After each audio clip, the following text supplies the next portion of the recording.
As we begin to move our attention into another century, into the 18th century, we're going to start by discussing an almost subterranean and invisible force that had a tremendous impact on the developments that took place in that century and thereafter: the growth of the population and its impact on economic activity.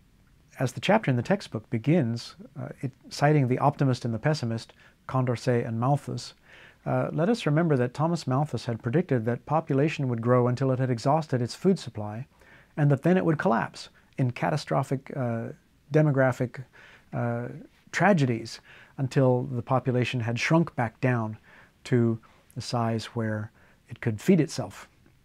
That population collapse in Malthusian terms never actually occurred. From the 18th century on, the world population, although not the population of every specific country, begins to grow in an unbroken pattern of expansion. This population growth acts as a tremendous stimulant. It speeds up economic activity. It increases the drive to find new lands for settlement as old settled areas become overcrowded. And it increases production because empires push outwards, both in search of profits and in search of land for their surplus population. An important consequence of this was the urge among scientists to better understand and control nature. And the whole process, of course, was accompanied by tremendous intellectual changes and challenges to the worldviews of societies already in existence. So what could we say about the relationship between population, wealth, and power? It's clear that regions with rising political power correlate to regions where the population grew. And regions with stable population are characterized by stagnant or declining states.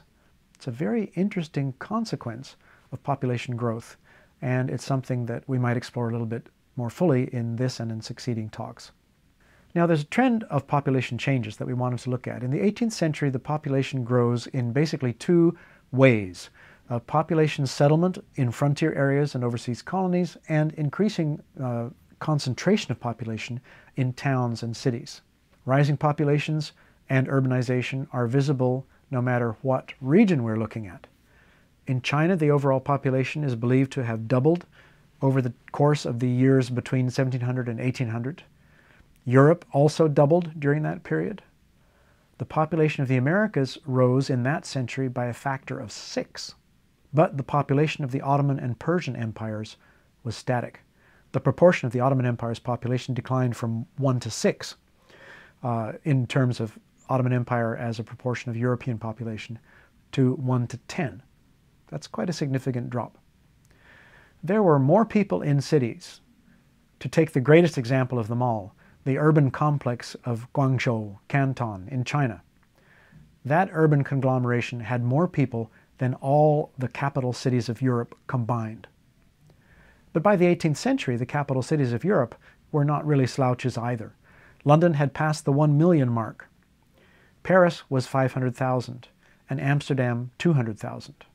The Americas too, especially Spanish America, also had major urban sites. Mexico City, for instance, had reached 100,000 people by 1700. And although the cities of the British American colonies were not as dramatically populous as that, they were respectable urban conglomerations with populations in the dozens to scores of thousands by the end of the 18th century. So population rises. Why? How can we explain population increase? Except for North and South America, where immigration and the ability of the local economy to feed the people can account for a natural increase, it isn't really all that easy to explain why the population began to grow. It's obviously going to be a combination of factors, but it's very hard to find out which factors and why and to what extent. Some scholars argue that nutrition became better. And that is certainly true. As we've talked about, the Columbian Exchange introduced many new foodstuffs. On the other hand, the nutrition of the urban poor was horrible and probably worse than they were when they were living as peasants in the countryside.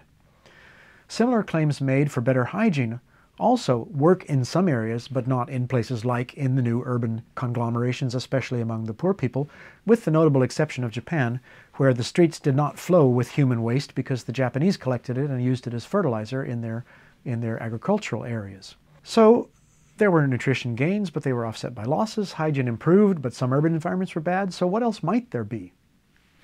There are basically two other explanations.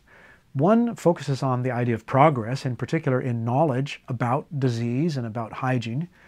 But medical science was still pretty ignorant. They didn't have a clear idea of what caused diseases. They did understand that diseases were infectious and could spread from a sick person to a well person, but they had no idea how. So the most they could do would be to try to quarantine sick people and keep them from coming into contact with well people. But there were two major victories for medical science in the 18th century period.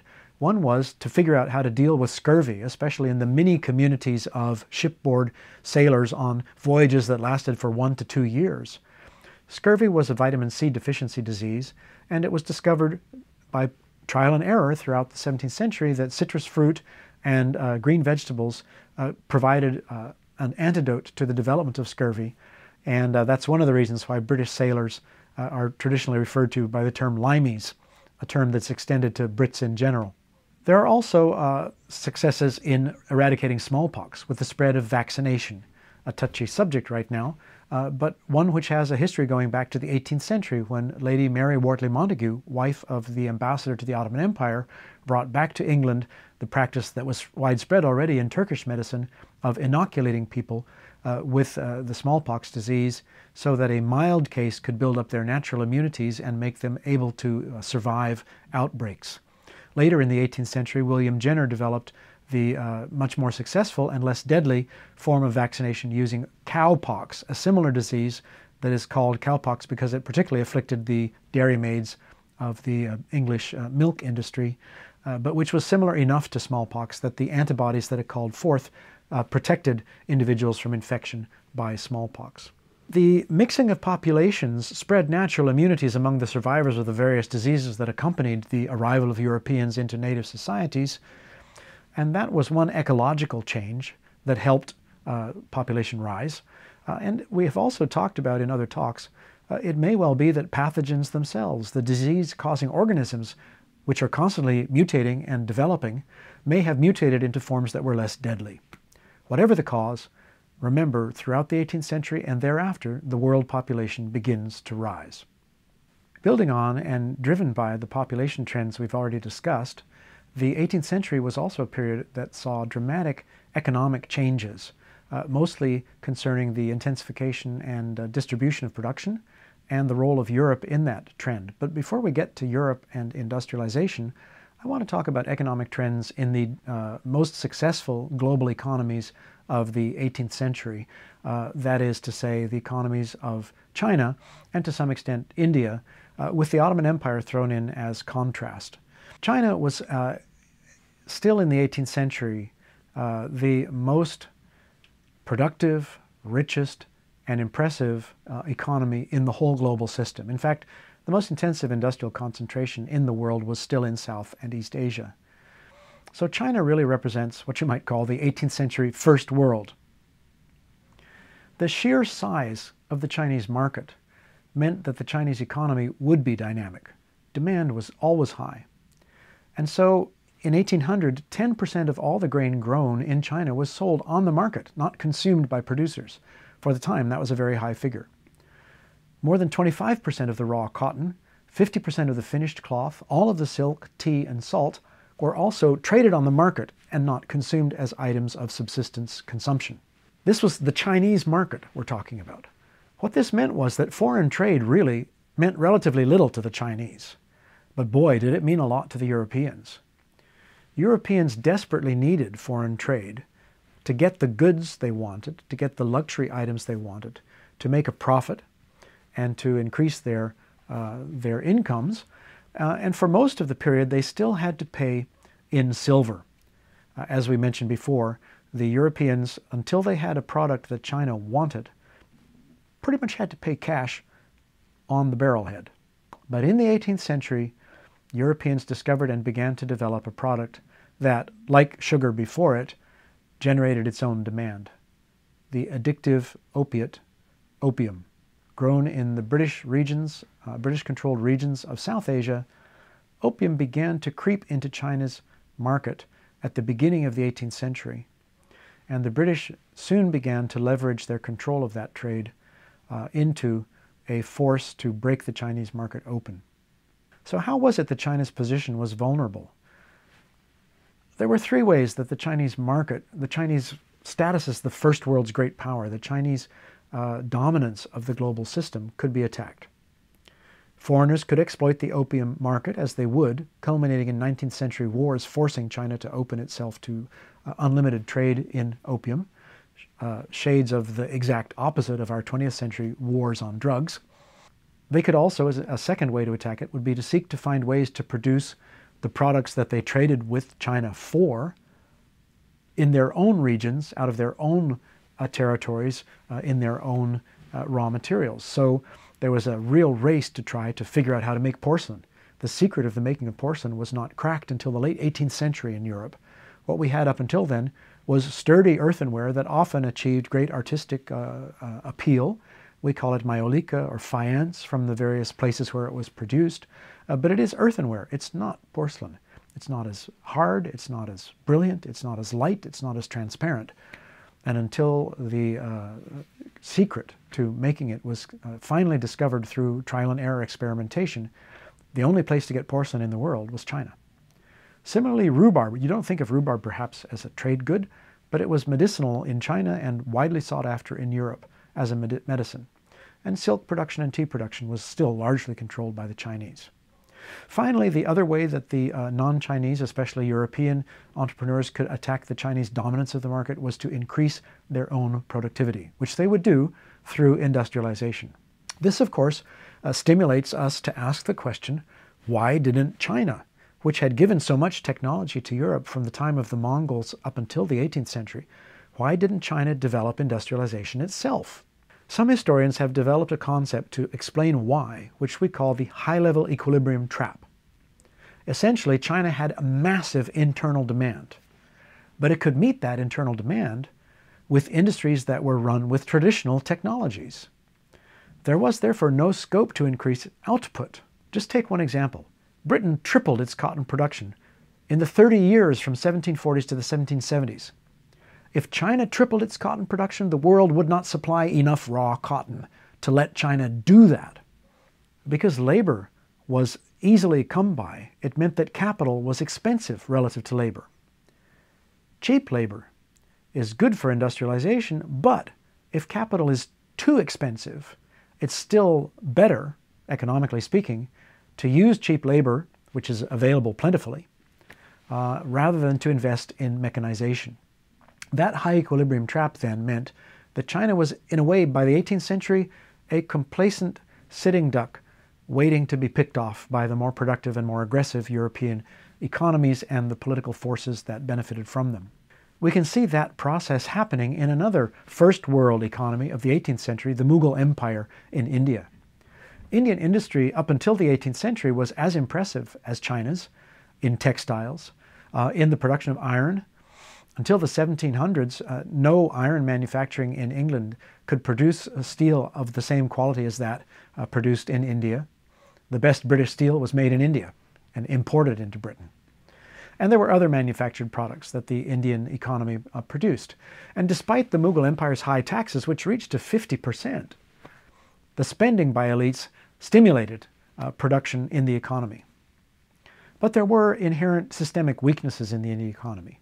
Perhaps to some extent India also suffered from a high-level equilibrium trap, but it was also fragile.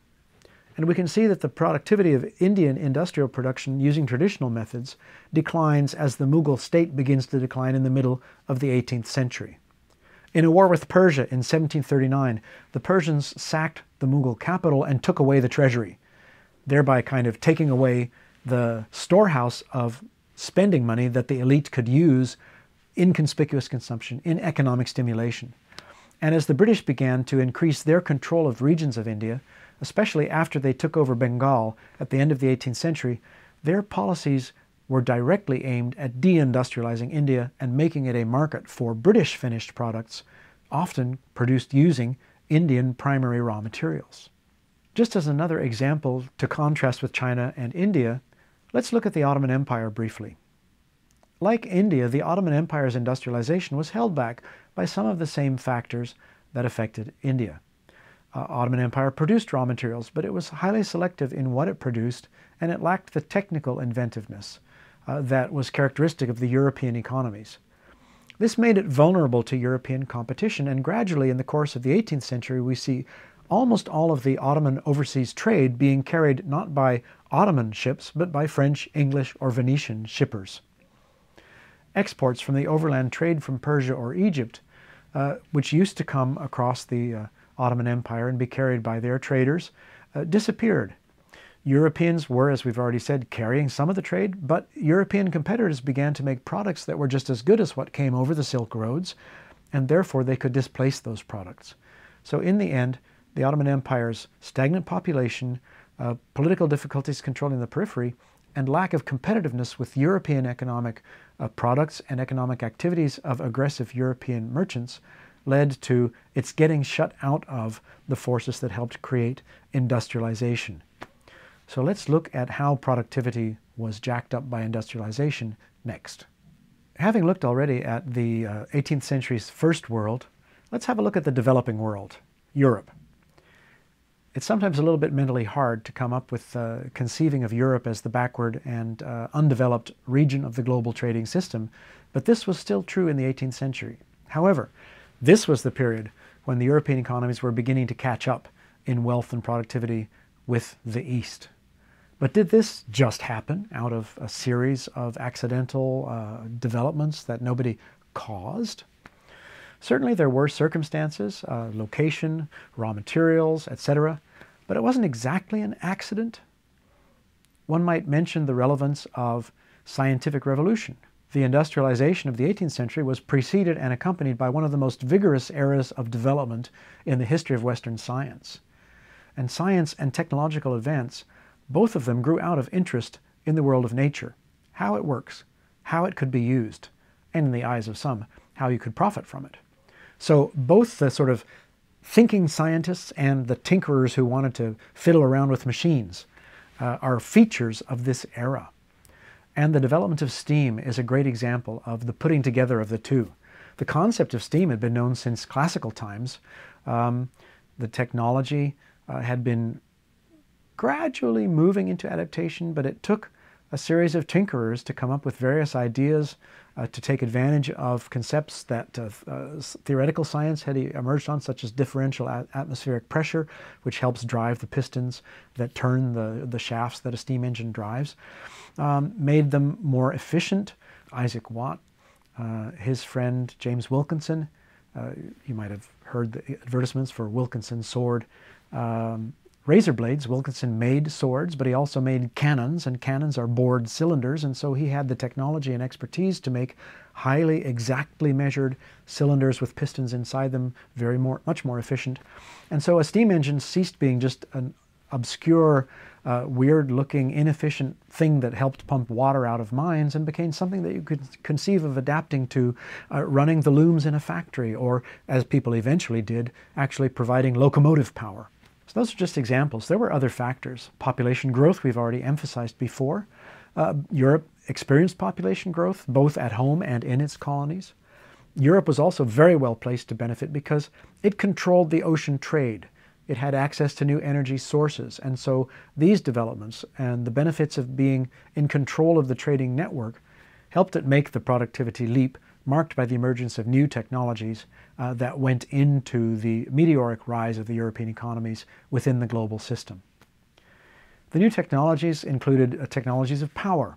The application of steam was here very crucial. It was used in textile industry, it was used in the ceramic industry, it was applied in the mining industries.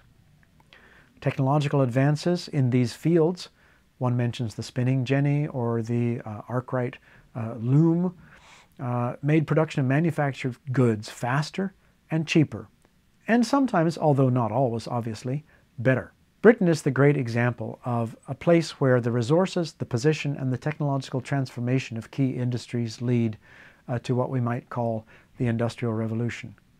There are sites in Britain, such as the Ironbridge Gorge in Shropshire, that can be visited today as sorts of museums of the technological transformations of the Industrial Revolution. It's a region where domestic backyard iron foundries had existed, but by the late 18th century, they were able to build the first 100% iron bridge that had ever been created, and it still stands today.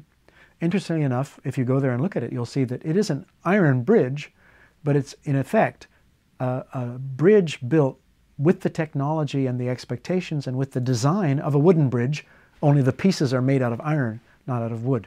It was going to be a little bit further on before engineers began actually to use the qualities and the construction and the internal structures of the new medium itself to change the way bridges were built. Now, technological transformation and increasing productivity was not the only way in which productivity was increased during this era. Another key feature is changes in the way land was used. Land was, after all, the most widespread resource. And the feature that is characteristic throughout the world, pretty much, is that it is more intensively used in the 18th century than at any other time in human history. In many parts of the world, enclosures and other techniques of land improvement allow for growing more livestock, different kinds of crops, more efficient, more productive agriculture. And one can see the enclosure movement in Great Britain, where the Scottish Highland crofters are driven off the land or exterminated, but similar patterns happening in Korea and Japan, where the more rational and effective use of land is a feature of government policy. So we can see that in both the area of economic activity that we will call the industrial sector with time, and in the area that we would call the agrarian sector, the 18th century is marked by increasing intensification, growth of productivity, driven and caused by and servicing a rising population. Part of the development and expansion of empire during this period is driven by an increasing search for and extensive exploitation of food resources. You can see this in many different areas. The exploitation of land is intensified. Underused land is enclosed, shifted to the production of livestock or specialty crops. And this happens around the world. It's not limited to one particular region. All of it is a part of a search for more food resources. In this enterprise, the European empires were particularly well placed to take a leading role. With the expansion of their control over the maritime regions that they reached, they controlled territory in all major climate zones, and they controlled the shipping resources to bring these climate zones together and to exchange products among them. And we can see part of this whole process in the creation of botanical gardens developed in all the imperial countries to serve as storehouses and laboratories for the plant riches of the world. There's a very famous and ancient one in Madrid in Spain, but Kew Gardens in London, various gardens in the Netherlands, in the Low Countries, all served as sort of laboratories from which the imperial powers could begin to direct and shape the ecological exchanges that were created by the expansion of the global trading networks in a more targeted way, spreading which products, where they would go, and so on. One good example comes in the French development of diversified spice production and reforestation in their Indian Ocean colonies. This was highly successful and brought about some real improvement in the situation in the land and the land use of those island colonies. Another great example is the decision by the Dutch to begin planting coffee in Java, in what is today Indonesia, in 1707. This was part of a program in which the Dutch were deepening their political controls by shoring up Islamic regents who would take over control of territory, and through them then they would force the planting of coffee to try to break into the world coffee market, which had previously been pretty much exclusively filled. The demand for coffee had been filled by products from the Ottoman Empire from the Arabian Peninsula. Shortly after the Dutch success in transplanting coffee to territory that they controlled politically, their example was imitated. The French began to plant coffee on the island of Réunion, which is in the Indian Ocean, and in Saint-Domingue, currently Haiti, part of the island of Hispaniola in the Caribbean. The Portuguese introduced coffee into Brazil early in the 18th century. In 1730, the introduction of coffee took place in the British colony of Jamaica. That's now got famous brands of coffee named for it. And finally, in 1825, plants were introduced into the islands of Hawaii, which at that time were not yet part of a European colony, but which had close connections to European trade.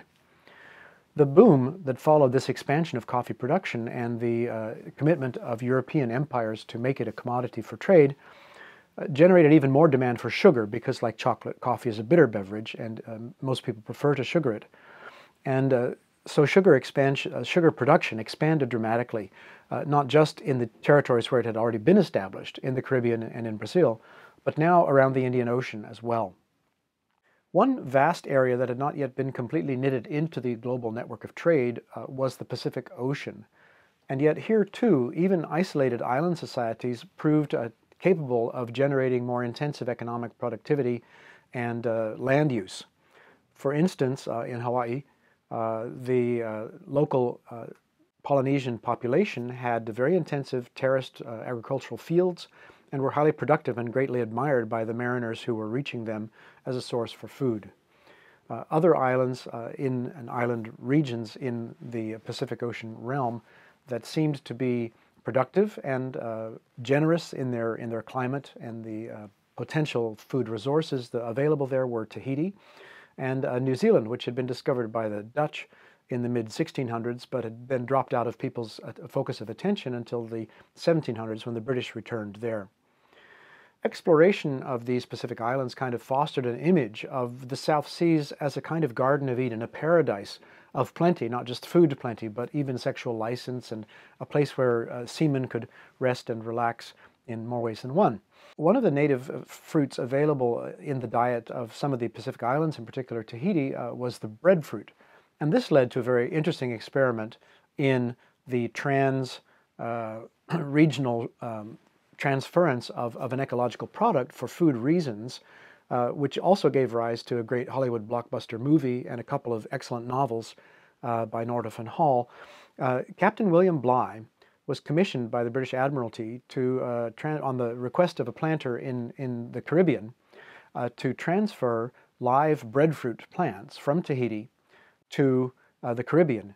The planter who had commissioned this enterprise and was paying for it hoped that the breadfruit would provide a nutritious and cheap food source for the slaves in his and in other Caribbean plantations producing sugar and other things like that.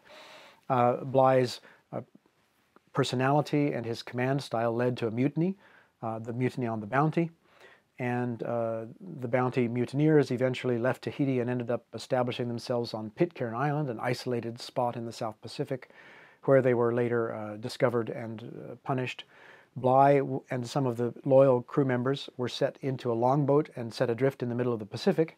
And in one of the great feats of open ocean navigation of the 18th century, Bligh brought his longboat safely to landfall in the Dutch East Indies, from which he went back to Britain. Trying once more, he finally got the breadfruit transferred to the Caribbean, where they discovered nobody liked it, it wouldn't grow very well, and the whole experiment was essentially a complete failure. Other experiments were not such failures, although they did have uncalculated consequences. One of the most dramatic was the practice of introducing pigs as a food source. Captain Cook, who made 3 very famous voyages around the Pacific in the 18th century, was famous for introducing pigs where he landed. In fact, in New Zealand, sometimes they're still referred to as Captain Cookers. What they did was transform the ecology because there was no native predator for the pigs. And they transformed also the relationship with other flora and fauna in the region. So they had a destructive impact, but also they did provide a good food source. Tahiti had some native pigs that soon were supplanted by European introduced pigs.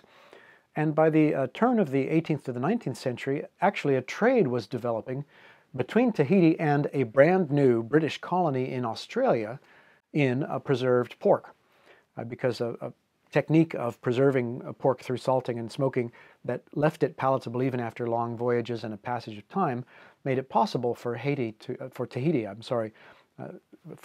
to export pork to the new colony in Australia.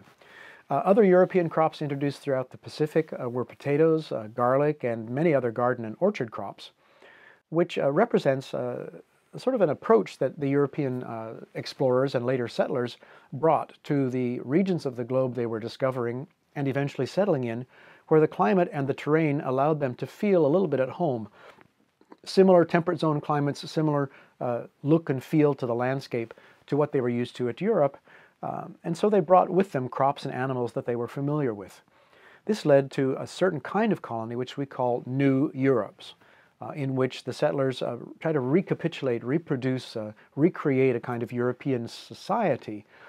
Such colonies grew up in New Zealand, in Australia, in parts of the southern cone of South America, and yet, although the root may have been European, the plant that grew on that root and the fruit that it bore was not just European. They still were not really just carbon copies of Europe.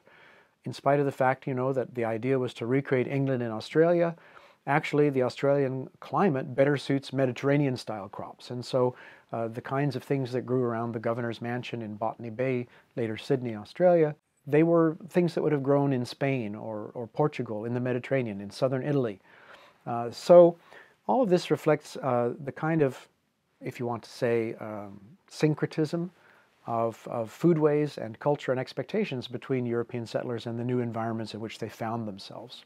So to kind of summarize aspects of the last few talks, if we were to say, what did the Western world empires use as the major strategies to develop their economic benefit from the global trading system in which they were now a key participant, it would include certain points such as to try to establish control not just of the trade in, but also in the sources of key commodities that were important in the international exchange. We have the example of the Dutch planting coffee in Java, leading to a global spread of coffee. Later on, the British introduced tea from China into regions of India that they controlled, where they thought the climate would suit it, and soon the British were able to import tea from India rather than depending on China as the producer for the tea that they consumed. In Australia, a wool-based economy began to be developed when forms of sheep that had originated in the Iberian Peninsula and were adaptable to the Australian climate were settled and developed there in the colonies in Australia, and that wool trade became very important. They also tried to continue to control trade, not just the production of raw materials, but trade in raw materials.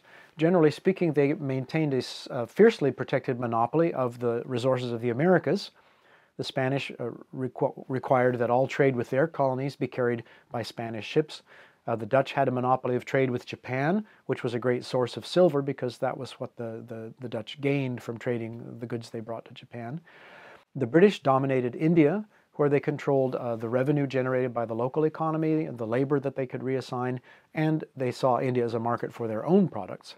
And in the Ottoman Empire, we see a situation developing throughout the 18th century in which Ottoman shipping declines and all the trade remaining between the Ottoman Empire and the outside world is carried by French, English, or Venetian merchants. To sum up this section of the course then, we've been looking at the 18th century, and during that century a cycle has emerged of growing population globally, of rising demand, and of increasing output to meet that demand, which expands commerce, and each piece of this cycle is mutually reinforcing.